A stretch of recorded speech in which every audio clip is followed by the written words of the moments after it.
Sponsored videos on YouTube. Holy grail of the sellout. Unfortunately, that is the view of a lot of people because some YouTubers gave sponsored videos and still to this day give sponsored videos a really bad name. Just disclaimer, this is not an extensive video. I do not know everything about sponsored videos and I will forget things. Fact. I've been collecting notes ever since, what video did I do? I did a video where I asked if you'd like, I'm pretty sure it was 10 jobs to pay to travel the world, and I asked if you'd like a video on sponsored videos and sponsored content, and so many of you said yes. So over the past week or so I've been compiling all of my knowledge that I could possibly compile into this one video, and like I said, I will have forgotten things. I'm only human. Okay, let's start with what is a sponsored video? There are many different types of sponsored content on YouTube, and in general, it's when a company and brand contacts a creator on YouTube and they ask them to promote a service or product to their audience in lots of different ways. The most popular type of sponsored video is a dedicated upload, which basically means that the entire video revolves around that one product or service from that company. Some sponsored videos may just be a plug or a mention, whereas at the start you might see Philip DeFranco is a great example of this. If you've ever watched his videos, then once he gets through the first story, he'll stop and thank the sponsors, where he'll talk for about 30 seconds about that company or the product or service or whatever, and then that is it. So that's like a plug or a mention. You've got reviews. Companies can come to you and ask for reviews, so that's pretty self-explanatory. I don't think I have to go into that. And the final one that I will mention here is press trips. Now, press trips are more for travel vloggers and travel bloggers. I've never been on a proper full-blown press trip, so I'm not going to cover that in a lot of detail because I wouldn't feel like I'd be able to give you the best answer possible. So let's go on to sourcing a sponsorship. How do you get sponsored on YouTube? So there are a couple of really good websites. One is called FameBit and the other is called Grapevine. Now FameBit is a lot bigger, it has a lot more sponsorship. I believe for both of them you have to have a minimum of 5,000 subscribers to sign up. However, I'll leave links for both of those down below. Ways is either you contact a company direct and ask, or they contact you.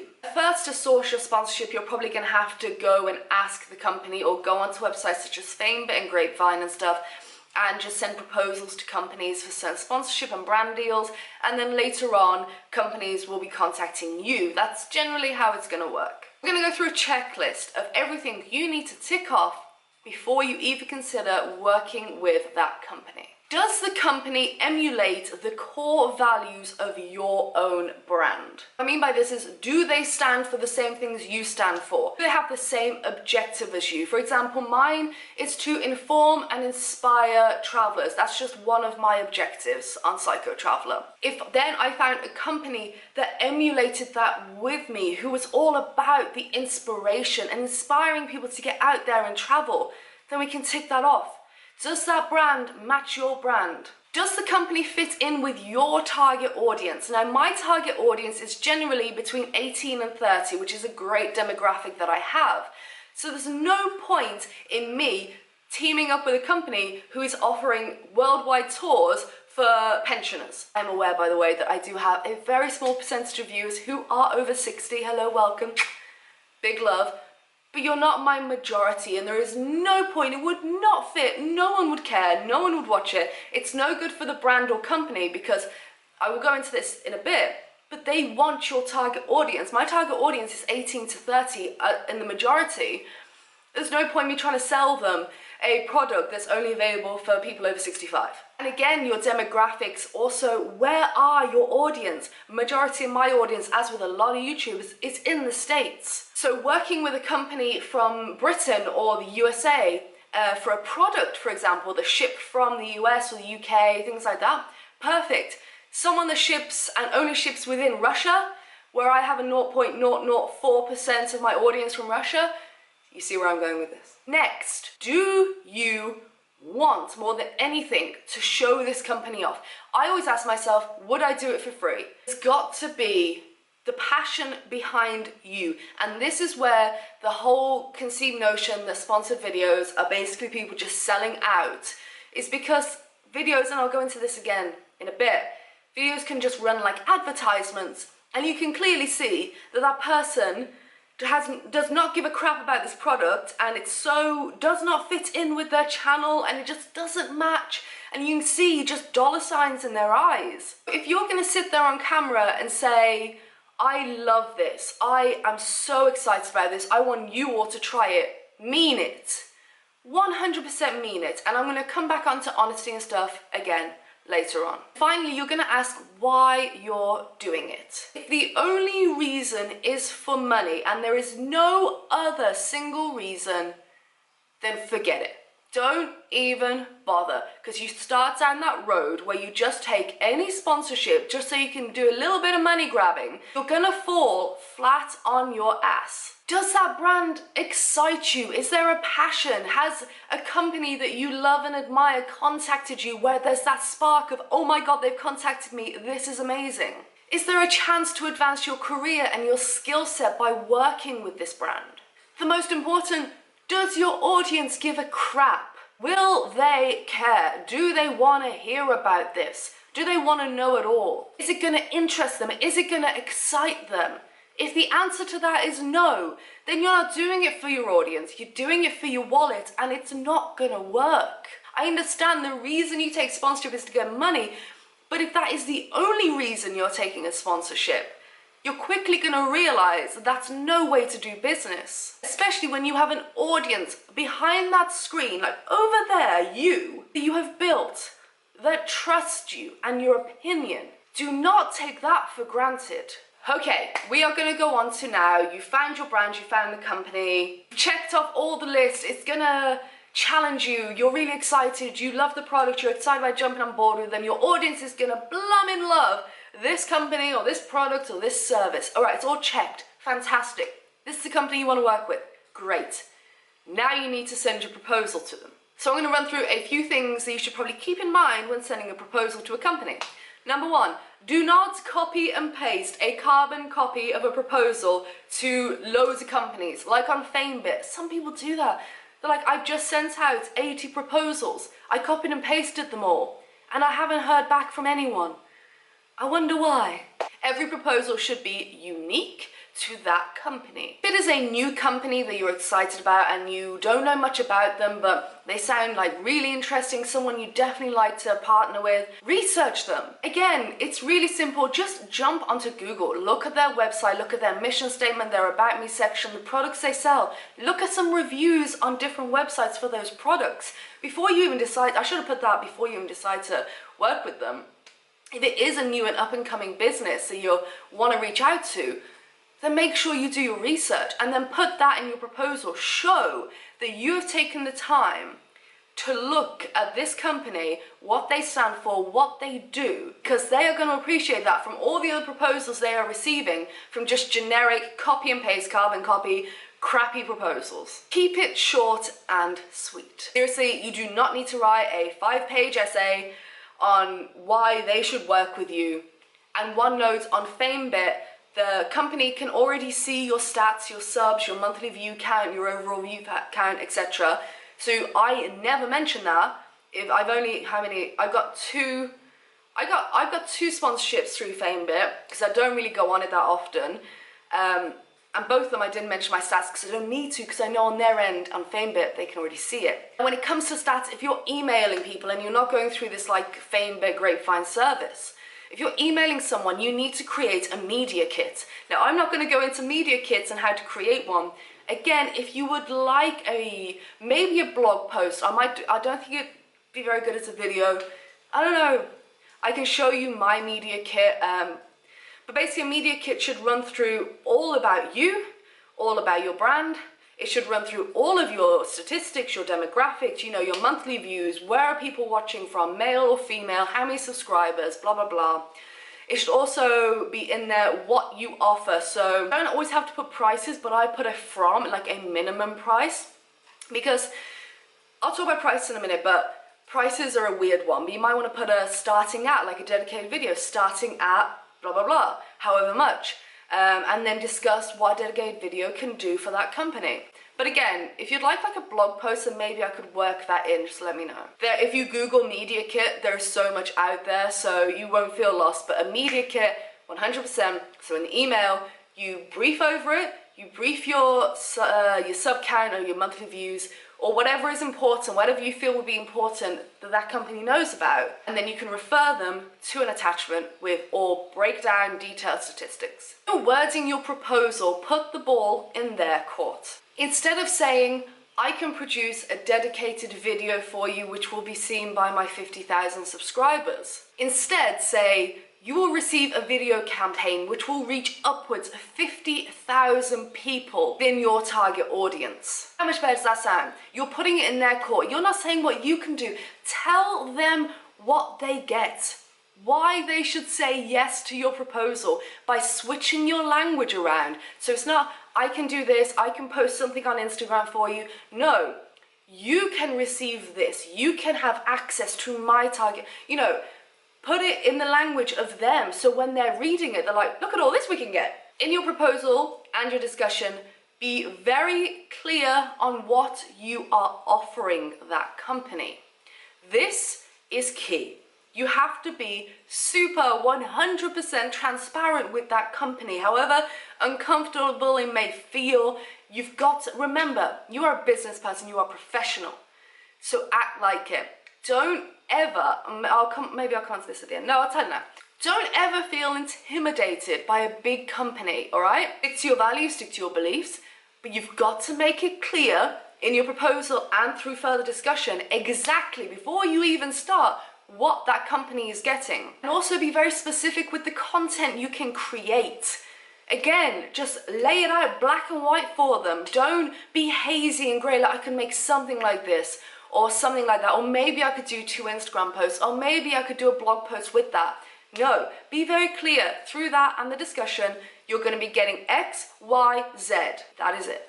Sometimes, if I feel it is appropriate, I might link them to a video that I have already done. Maybe it will be a previous sponsored video with a company, or it might just be a random vlog, which I feel really emulates that brand, just so they can have a quick example, a quick link of my work. Don't overload them with links, and only do it if you feel that that piece really needs to be seen by that company, that that'll be like the sweet closing deal. All right, it's getting super hot in here. I don't want to turn the aircon on because it will just be noisy in the mic. But it's really hot. I'm going to talk about how much you should charge in a moment. Yeah, cool. I'm going to move on now to the most interesting part for everyone. It's the money. Show me the money. How much should you charge? The age-old question which baffles every single person who is new on YouTube. Because let's be real, who fucking knows? And now you might be sat there thinking, what, I have to charge them? I can't just do it if I get the product? Okay, we've got a lot to talk about. I have very, very strong opinions, as does most YouTubers and business people in this community. Nothing in life is for free, including your time. Do not be fooled, because you will get this, If a company contacts you, one, and says, no, we just want to give you the product for free and you can promote it for us. Oh, really? Can I now? Or two, oh, we only have a budget of $50 for this campaign. Could you do it for that? Excuse me. Here's one thing you need to remember. Companies, when they go through traditional media, for example, TV, newspapers, billboards, cinemas, whatever, that kind of traditional media, they are paying tens, if not hundreds, if not millions of dollars on advertising. So please, for the love of God, I want to shake you. Do not be fooled when they come at you with that bullshit. So you'll probably get a lot of companies contact you and offer you products in exchange for either reviews or just mainly exposure. This is a big discussion I read a lot about in the FameBit community forum on Facebook. If people start doing that, what people do, and people just let companies walk all over them, especially YouTubers. People are starting to take YouTube so much more seriously now, which is amazing, but it's still very, very new. It's still in its early stages. If these companies know that they don't have to spend a damn dime on advertising because you are accepting to give them free promotion for a shitty product in return, that ain't, by the way, that product ain't gonna pay you rent, just to let you know. And they're gonna think they can do it with all YouTubers. Come on guys, let's stick together. You have a worth. And the one big thing you've got to remember is a company wants this.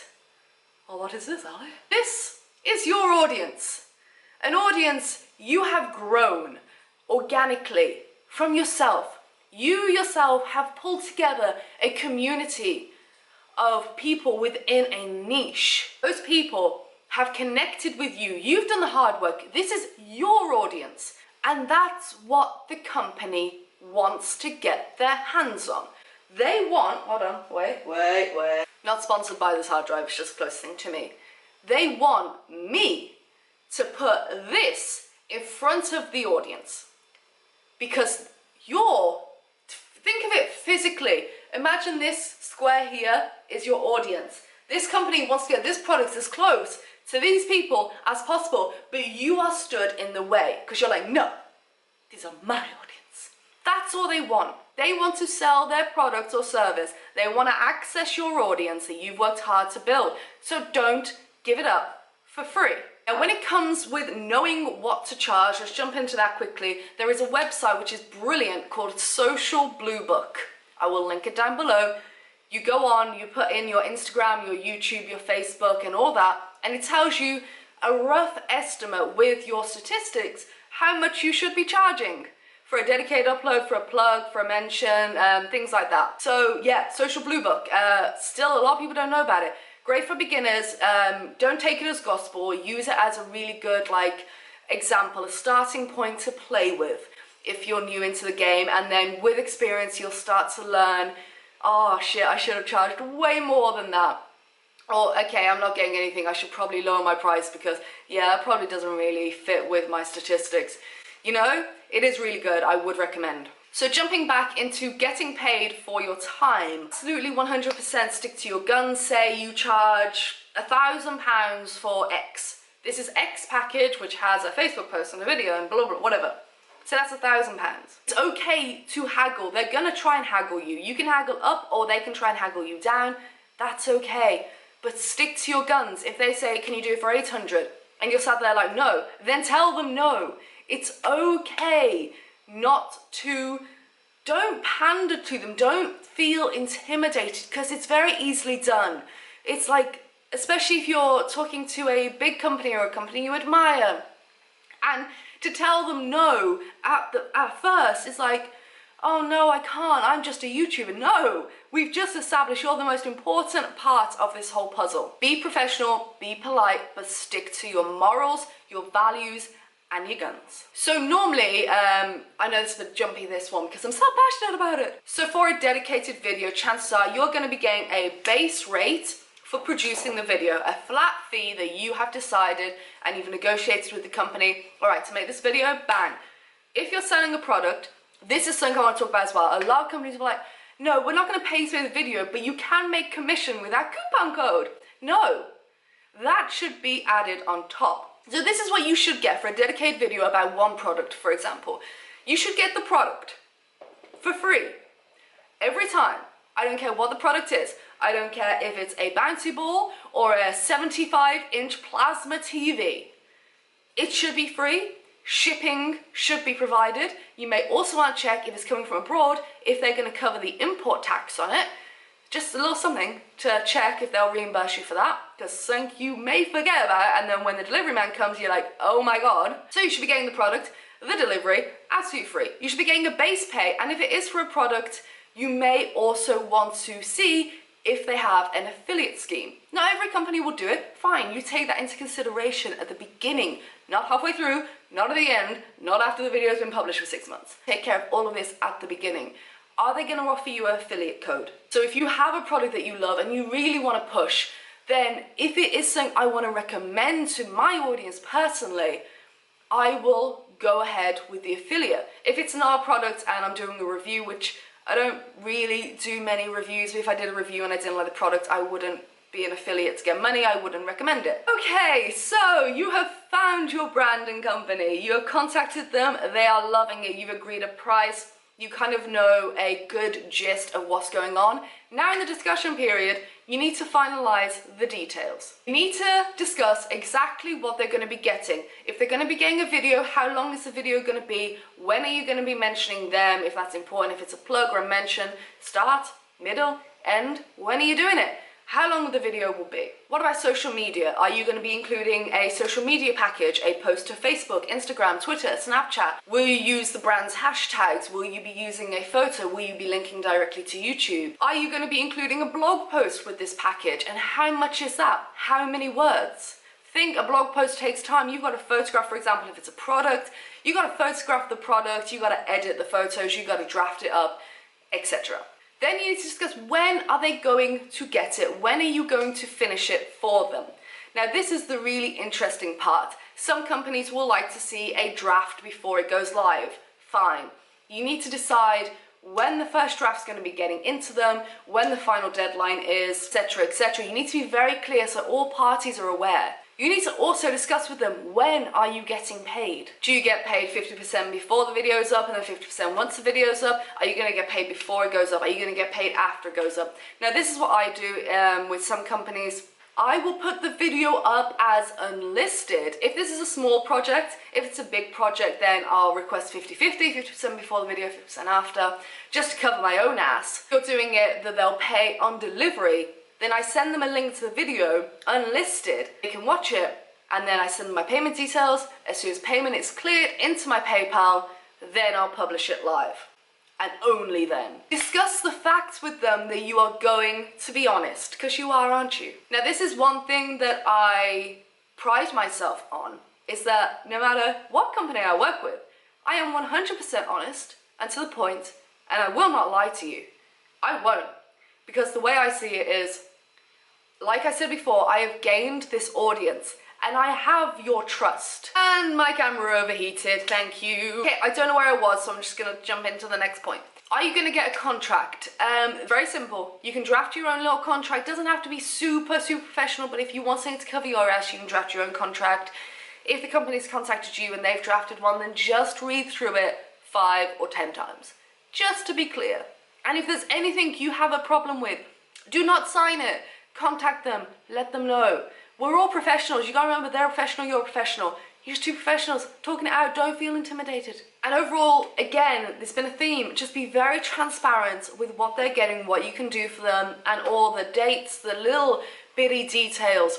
The clearer you are at the beginning, it's gonna save so many problems later on, you have no idea. Okay, almost at the end. Well done, guys. I am proud of you for listening to me for what has it been, half an hour? The legalities. You must disclose that your video is sponsored on YouTube by law. Now, under advanced settings, when you upload the video, there will be at the bottom right hand corner a checkbox. It says that something about this video contains a paid product placement or something like that. You tick that. Now YouTube have this thing that I noticed the other day. If you tick that, there's another thing that pops up where they'll put a little bit of text. So if you're doing like a video that isn't like this, and maybe it's like drone footage, or I don't know, something where you're not seeing on one-on-one, where I can say, hey guys, so this, thank you so much for the sponsor of this video, blah blah blah, sponsored, you know. It's like that, then that's really cool now that they have a way of, just for the first like 5 seconds or 10 seconds it pops up, this video contains a paid placement or something. Anyway, then in your description you must clearly state that this video is sponsored and by who. You're not going to say in a video then under UK advertising regulations it is advisable that you put hashtag sponsor or hashtag ad in the title or in social media posts. So if you're not going to explicitly say it or write it in the title or somewhere, it depends what type of media, if it's video or blog, whatever, you've got to use hashtag ad or hashtag spon. Okay? It's advisable. Some companies may say, okay, please don't disclose that this is a sponsored video in the actual video. Just put it in the description and don't mention in the video that it's sponsored. Personally, I'm like, no, because I like you to know straight up. And plus, I like to thank the sponsor. If I've worked with a company, that means I'm excited about the video and I want to thank you. And you all deserve to know if the video is sponsored. So I don't like that kind of, I don't know, you'll get asked a lot. People pay you for positive reviews and they will ask you not to say that it's been sponsored or anything.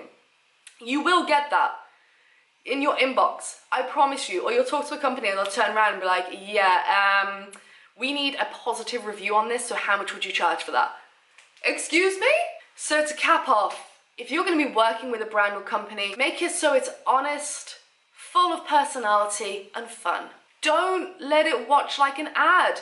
If you wanted to create videos that were very cheesy ads, which there are on YouTube, go into advertising because you're very good at it. Choose a company or a brand or whatever and integrate them into a video because you want, more than anything, to show your audience this awesome product or this awesome service. That you've had fun, that you've grown with them, it's a great company that you believe in, you think your audience will get a lot out of.